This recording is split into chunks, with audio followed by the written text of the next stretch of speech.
Hello everyone, this is CN Nikunj Goenka, your tax mentor. Hopefully you're doing great. Welcome to my YouTube channel CN Nikunj Goenka Tax Mentor. आज मैं बात करूंगा removal of indexation benefit in long-term capital gains, especially affecting real estate sector. Before budget 2024, long-term capital gain on transfer of properties used to be 20% with indexation benefit. Post budget 2024, the indexation benefit has been removed. यानी कि अब inflation adjusted cost of acquisition निकालने allowed नहीं है and tax rate is reduce from 20% to 12.5%. No many people are thinking कि is it a favourable thing और is it is not favourable thing. I would say for many class of taxpayers, this is not favorable. But for some kind of taxpayers, yes, it is favorable. That depends upon the amount of gains you are actually having. If you're having significant amount of gains, definitely you will be beneficial in the old tax regime. I mean, in the old provisions. But if your gain amount is very limited or little narrower, not very wide, then you will be benefiting with this new rate of tax 12.5%. Because definitely your cost of acquisition will not have that much benefit of indexation factor. Now, finance minister अब क्या करेंगे, ये video मेरा उसी के ऊपर है.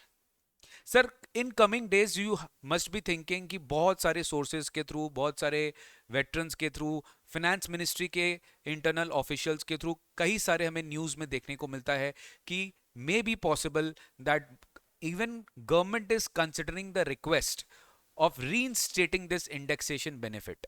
But this is just plain rumors. We are not getting any एक होता ना official statement from any finance ministry officials. But definitely मुझे जो पर्सनली लगता है कि कुछ ना कुछ फाइनेंस एक्ट में, जब भी फाइनेंस एक्ट आएगा, we will see some changes. We will see some changes in finance act because अभी तक finance act आया नहीं. This is just a proposal.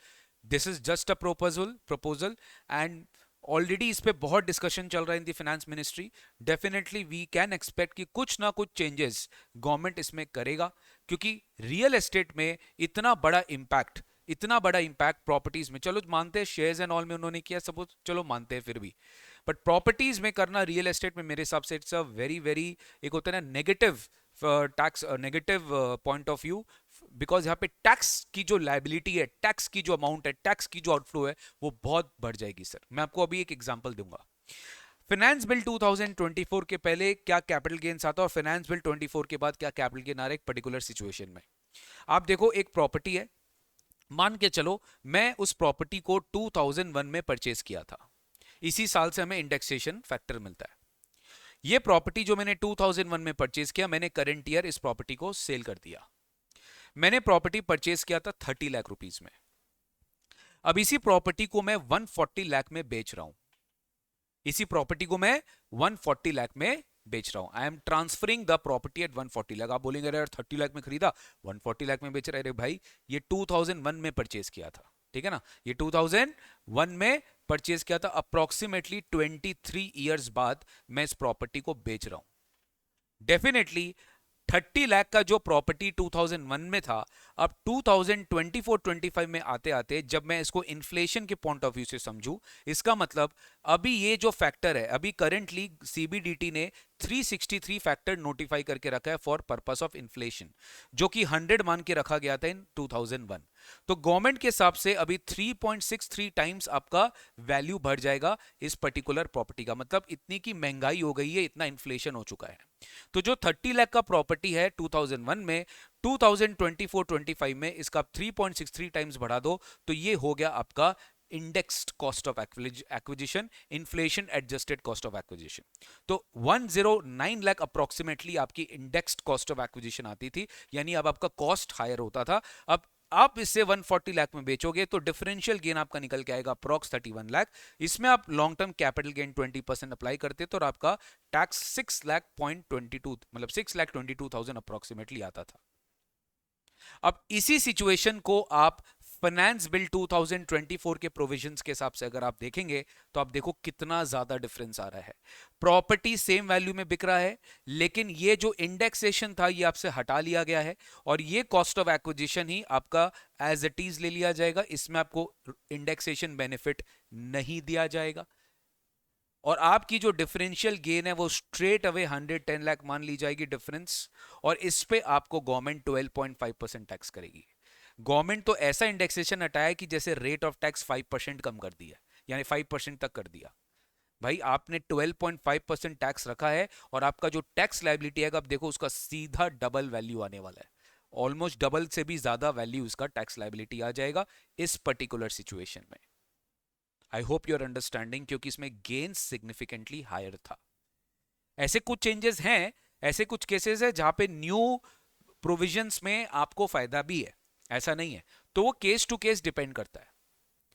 अब मैं, आप सोच रहे होंगे सर ये तो मैं पता है, वीडियो का टाइटल था will the finance ministry restore indexation benefit.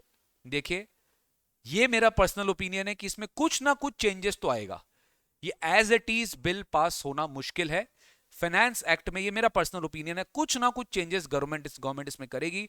मेरे हिसाब से बहुत सारे सिचुएशंस हो सकते हैं, बट मेरे दिमाग में जो पहला 2 या 3 चीज आया, मैं ऐसे ही सोचा कि हो सकता है government, this is just my view, I am just doing a speculation, ये कोई रियलिटी नहीं है। हो सकता है गवर्नमेंट 141 के पहले के प्रॉपर्टीज जो एक्वायर किए गए हैं, हो सकता है गवर्नमेंट उसमें ग्रैंडफादरिंग क्लॉज ले आए। हो सकता है गवर्नमेंट उसमें कुछ चेंजेस ला दे कि नहीं, जो प्रॉपर्टीज बहुत ओल्ड प्रॉपर्टीज है उसमें गवर्नमेंट कुछ बेनिफिट प्रोवाइड कर दे। हो सकता है गवर्नमेंट ये जो प्रोविजन आया है they might apply from to 23 July 24, यानी कि indexation benefit will be given for the properties acquired before 23 July, but from 23 जुलाई के बाद से कोई प्रॉपर्टी अगर एक्वायर हुआ है तो उसमें इंडेक्सेशन बेनिफिट नहीं दिया जाएगा। This is also very good. या फिर गवर्नमेंट जैसे न्यू टैक्स रेजिम और ओल्ड टैक्स रेजिम चलाता है, इसमें भी गवर्नमेंट क्या करेगा कि 20% विद इंडेक्सेशन बेनिफिट देगा एंड 12.5% विदाउट इंडेक्सेशन बेनिफिट देगा at the option of the assessee. देखो ये मैं बोल रहा हूं कर सकते हैं, हो सकता है कुछ भी नहीं करे, बट क्या फाइनेंस मिनिस्टर हमारे indexation benefit specially in real estate sector में कुछ चेंजेस करेगी, ये देखने लायक वाली बात है। तो नेक्स्ट ये अगस्त वाला जो मंथ है ये बहुत क्रूशियल है, बिकॉज फाइनेंस एक्ट इसी मंथ में कभी ना कभी पास होना चाहिए, मेरा अनुमान है। I will keep you updated, don't worry, जैसे कुछ भी ऑफिशियल अनाउंसमेंट आता है फ्रॉम सीबीडीटी और finance ministry with respect to indexation benefit, I will try my level best to update you at the earliest in my YouTube channel, जिसके लिए आपको हमारा चैनल सब्सक्राइब करके रखना पड़ेगा, बेल आइकन बटन दबा के रखना पड़ेगा to get the real time updates. Thank you so much, मिलते हैं आप लोग से बहुत जल्दी नेक्स्ट सेशन में, जहां पे हम बजट के बारे में और भी बहुत सारा डिस्कशंस आप लोग के लिए करता रहेंगे। Thank you so much, take care, God bless you, bye bye.